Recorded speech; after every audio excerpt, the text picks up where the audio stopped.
자칫 뉴욕과 샌프란시스코에서 일어나는 일이 한국에서도 일어날까 우려됩니다. 미국 교포 커뮤니티에 올라온 글입니다. 현재 서울 일부 지역에서 들려오는 외국인 관련 소식에 많은 한국인들이 당황하고 있다고 합니다. 특히 이는 최근 사회적으로 많은 이들이 걱정하는 부동산 관련한 문제가 생겼기 때문이라고 하는데, 서울의 대부분의 지역이 부동산이 급상승한 가운데 이태원에서 생긴 문제는 더욱 우려를 더하고 있습니다.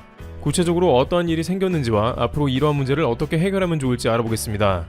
먼저 한국 아닌 외국의 케이스를 살펴보면요, 우선 앞서 한인 온라인 포럼 등에서는 관련 뉴스에 관해서 미국 곳곳에서 그런 일이 있었다고 우려합니다.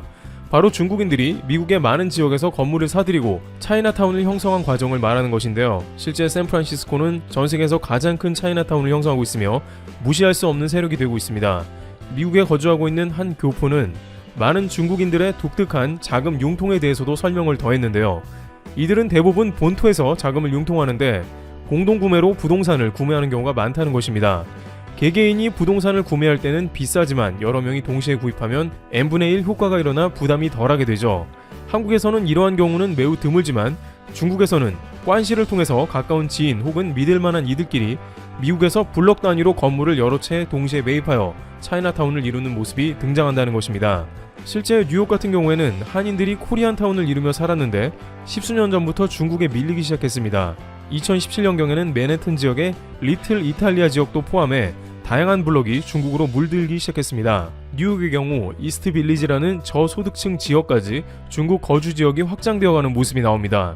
중국에서 단합력과 함께 현금으로 매물을 사기 때문에 이들은 단시간에 세력을 늘려나갈 수 있었던 것입니다. 문제는 이런 상황은 곧 부동산 폭등을 일으키며 소외된 지역까지도 부동산을 들썩이게 한다는 것입니다. 또한 주요 상권에서 중국 자본이 매입한 부동산은 월세가 치솟게 되는 점은 항상 지적되어 왔습니다. 이것은 곧바로 소비자에게도 악영향을 끼치는데요. 이탈리아 베니스에 여행 갔던 일본인은 한 식당에서 믿을 수 없는 청구서를 받게 됩니다. 스테이크 3접시와 생선튀김 하나를 먹었는데 150만 원이 나온 것입니다. 베니스의 주요 거리가 아무리 관광지이고 바가지가 다소 있다고 하더라도 이건 너무했다고 생각이 들었는데, 알고 보니 이 식당의 주인은 중국인이었고 이집트인이 가게를 운영해 월세가 너무 비쌌던 것이었습니다. 그런데 지역 매체 베니스 투데이에 따르면 베니스 지역에서는 이와 같은 일들이 자주 발생한다는 것입니다. 즉 중국 자본이 이탈리아 주요 관광지 상권에 들어와 임대료가 폭등해서 음식 가격도 높아졌다는 것입니다. 특히 이탈리아는 최근 1대1로를 받아들인 국가이며 이탈리아 항구를 중국에 내준 것으로 논란이 됐습니다. 그런데 이는 남부 유럽이나 포르투갈 등 다소 재정이 빈약한 곳에 더욱 문제를 일으키고 있습니다. 산토리니로 유명한 그리스는 훨씬 심각한 상황인데요. 그리스는 유럽발 금융위기를 일으킬 만큼 재정이 빈약하여 주요 부동산을 크게 할인해주기 시작했습니다.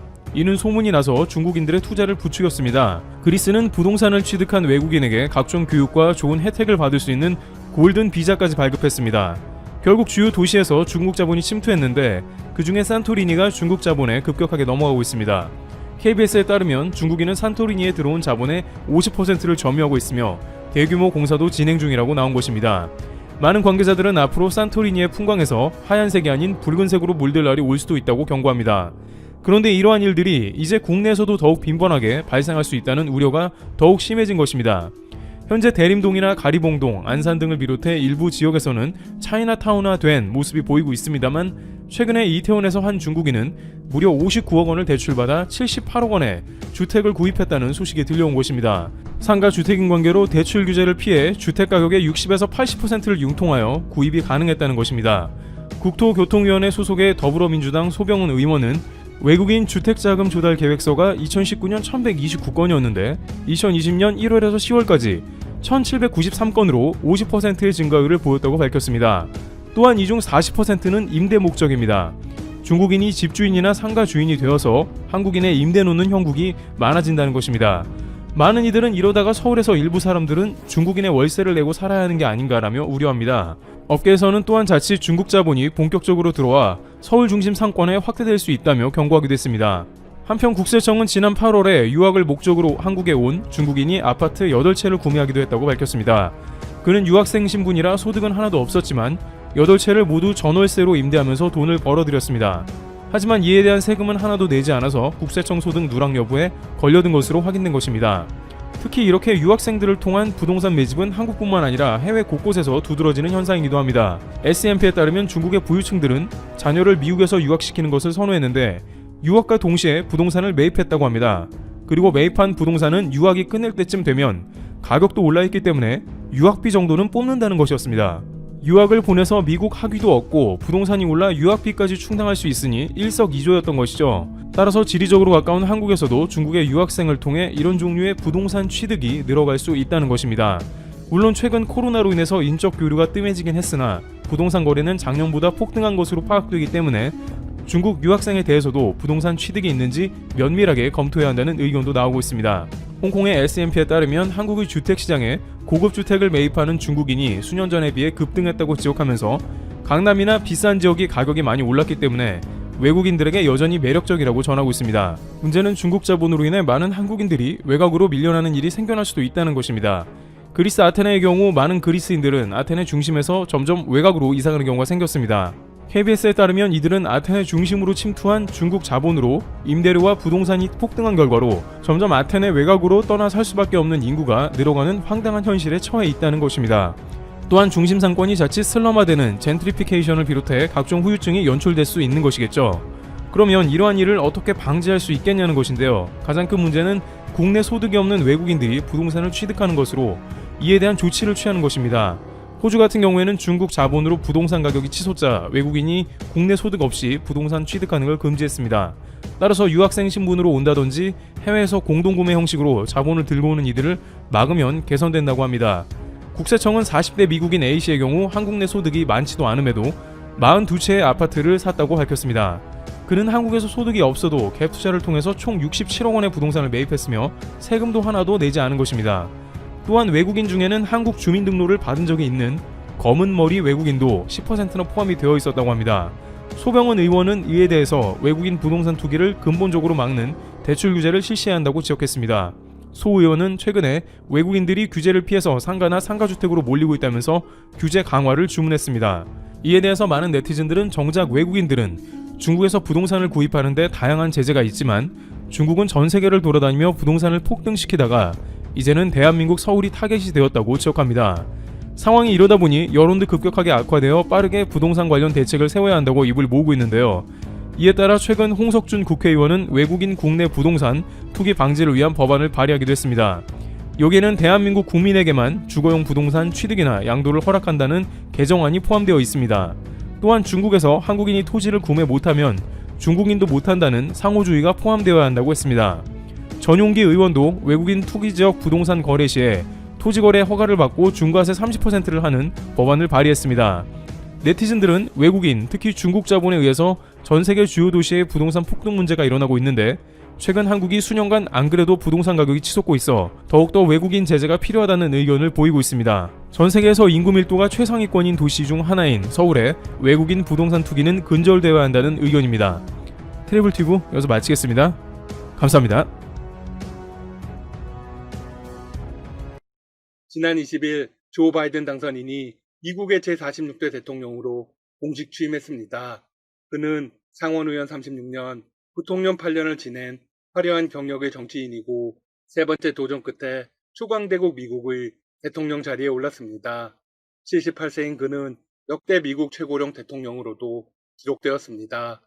바이든 대통령에 앞서 취임식을 가진 카멜라 해리스 부통령도 최초의 기록을 세웠습니다. 그는 미국 역사상 최초의 여성, 최초의 흑인이자 아시아계 부통령이 되었습니다. 해리스 부통령은 자메이카계 흑인 아버지와 인도계 어머니 사이에서 태어났습니다. 바이든 대통령은 취임사에서 역사와 희망의 날이라면서 민주주의가 이겼다고 밝혔습니다. 그는 통합 없이는 어떤 평화도 없다. 내 영혼은 미국인을 통합시키는 데 있다며 산적한 난제를 해결하는데 전력을 다할 것을 다짐했습니다. 그는 국제사회의 현안에 미국이 적극적으로 관여하겠다면서 동맹을 복원하겠다는 입장도 강조했습니다. 과거 대통령 취임식은 수십만 명의 인파가 몰리는 축제 같은 행사였습니다. 하지만 올해는 코로나19 대유행과 무장시위 우려까지 커지면서 2만 5천 명의 주 방위군이 지키는 군사작전 같은 분위기 속에서 진행되었습니다. 바이든 대통령은 미국의 전염병 대유행과 경기 침체, 극심한 내부 분열 등 전례가 없을 정도의 복합적인 위기 속에 취임해 이를 수습할 막중한 책임을 안고 있습니다. 이를 반영하듯 백악관에 입성하자 곧바로 10개가 넘는 행정명령이나 지시 등에 서명하며 강한 국정 드라이브를 걸었습니다. 동맹을 중시하는 정책에 따라서 세계 각국 정상이 미국 대통령을 먼저 만나려고 안간힘을 쓰고 있습니다. 특히 일본이 가장 큰 야심을 가지고 있죠. 트럼프 대통령이 당선되었을 당시 아베 전 총리가 곧바로 달려간 건 유명한 일화입니다. 덕분에 아베 전 총리는 미국의 거수기 노릇을 톡톡히 했죠. 그런데 스가 총리는 성공하지 못할 것으로 보입니다. 일본 현지 언론들은 스가 총리의 다음 달 미국 방문 계획이 불발될 전망이라고 일제히 보도했습니다. 언론들은 그 이유를 이렇게 설명했습니다. 미국 등 세계 각국에서 코로나19 확산이 계속되고 있는 데다 변종 바이러스까지 등장하면서 스가 총리의 조기 방미가 어려워졌다. 일본 정부는 그동안 미국의 새 대통령이 취임하면 다른 나라들보다 하루라도 먼저 정상회담 날짜를 잡으려 속력을 기울여 왔습니다. 이 대통령이 취임 후 각국 정상들을 만나는 순서에 따라 각국에 대한 중요도가 반영된다고 선전해 왔기 때문입니다. 쓸데없는 의미 부여로 자승자박을 한 것입니다. 특히 스가 총리의 경우 취임 전부터 외교 능력이 취약하다는 평가를 받아왔습니다.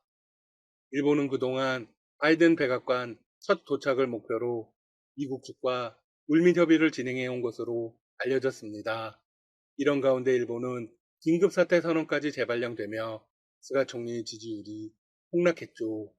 33%까지 떨어졌고 곧 20%로 진입한다는 이야기가 들려오고 있습니다. 스가 총리는 미일 정상회담 개최를 통해 이 국면을 타개하고 싶습니다. 하지만 전혀 원하는 대로 되고 있지 않네요. 더욱이 방미가 이루어지면 문제가 커질 수 있다는 일본 내부의 평가도 나오고 있습니다. 긴급사태 상황이다 보니 지휘체계 부재에 대한 국민들의 비판이 우려된다는 것입니다. 따라서 스가 총리와 바이든 대통령의 첫 회담은 대면이 아닌 온라인 화상회의 방식이 될 가능성이 큽니다. 사실상 확정적이죠. 일본이 급박했던 이유로는 그동안 트럼프 전 대통령에게 너무 찰싹 붙어 있었던 것도 있습니다. 일본은 트럼프의 동생 노릇을 해왔습니다. 예전의 이미지를 벗고 바이든 대통령에게 잘 보여야 한다는 압박감이 있을 것입니다. 스가 총리 역시 언론 인터뷰에서 올 2월을 자신의 미국 방문과 바이든 대통령과의 첫 정상회담 개최 시점으로 거론했습니다. 그러나 최근 스가 총리는 자신의 방미 계획과 관련해 미국 측이 너무 신중하다는 말을 하고 있습니다.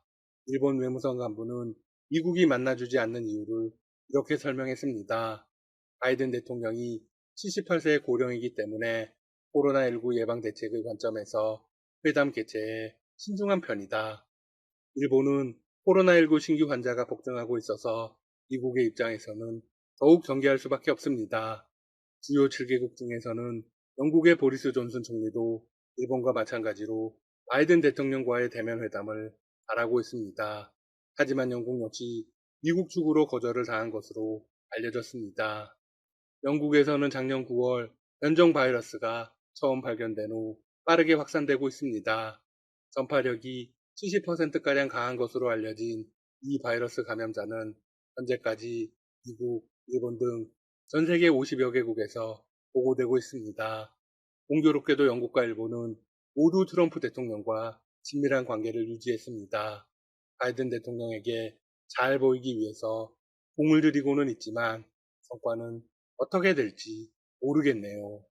한편 한국의 문 대통령은 바이든 대통령에게 미국의 새로운 시작은 민주주의를 더욱 위대하게 만들 것이라는 축하 메시지를 보냈습니다. 문 대통령은 이날 오전 자신의 페이스북에 글을 올려 바이든 대통령의 취임을 축하한다. 미국이 돌아왔다며 이같이 적었습니다.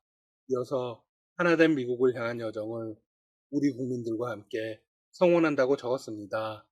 그리고 한국은 자유를 향한 미국의 길을 항상 신뢰하며 굳건한 동맹으로서 한반도와 영내 평화와 번영을 위해 함께하겠다. 보건, 안보, 경제, 기후변화 같은 글로벌 현안의 공조를 통해 한미 동맹이 더욱 강화되리라고 믿는다고 했죠. 마지막으로 미국은 반드시 더 위대한 재건으로 세계를 놀라게 할 것이다. 바이든 정부의 출발에 한국도 동행한다. 같이 갑시다라고 덧붙였습니다. 한국은 바이든 정부와 친밀한 관계를 유지할 것이 확실합니다. 전문가들은 오히려 너무 친밀해지는 걸 우려할 정도이죠. 미국의 입장에서 한국은 가장 중요한 우군입니다. 바이든 대통령 역시 트럼프의 미국 우선주의를 회기 1순위로 꼽아왔습니다. 그는 국제사회에서 트럼프 시대와 차별화하며 새로운 질서 구축에 적극 나설 전망입니다. 바이든 대통령은 트럼프식 외교 정책이 미국의 위상 저하를 초래했다고 보고 미국의 주도적인 역할을 기반으로 한 다자주의의 부활, 동맹 복원에 주안점을 두고 있습니다. 바이든 대통령의 취임으로 미국 뉴욕 증시도 상승 랠리를 펼쳤습니다. 다우존스 30산업평균지수, S&P 500, 나스닥 지수 모두 상승으로 장을 마감했습니다. 더욱이 3대 지수의 이날 종가는 물론 장중가 기준으로도 모두 역대 최고치를 찍었습니다. 바이든 대통령이 대규모 추가 부양 패키지를 집행하고 코로나19 백신 보급 속도를 높일 것이라는 시장의 기대감이 증시에 반영된 것입니다.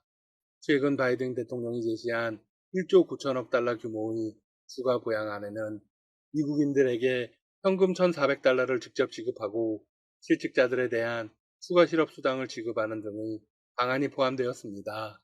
미국에서는 올해 하반기부터 경제 활동이 거의 정상화할 수 있을 것이라는 전망도 나오고 있습니다. 주요 기업들이 예상보다 좋은 지난 4분기 실적을 내놓고 있다는 점도 증시의 활력을 불어넣고 있는 것으로 분석되고 있습니다. 앞으로의 상황도 계속 지켜보겠습니다. 지금까지 닥터 시사TV였습니다. 여러분 시청해주셔서 감사합니다. 구독과 좋아요 부탁드립니다.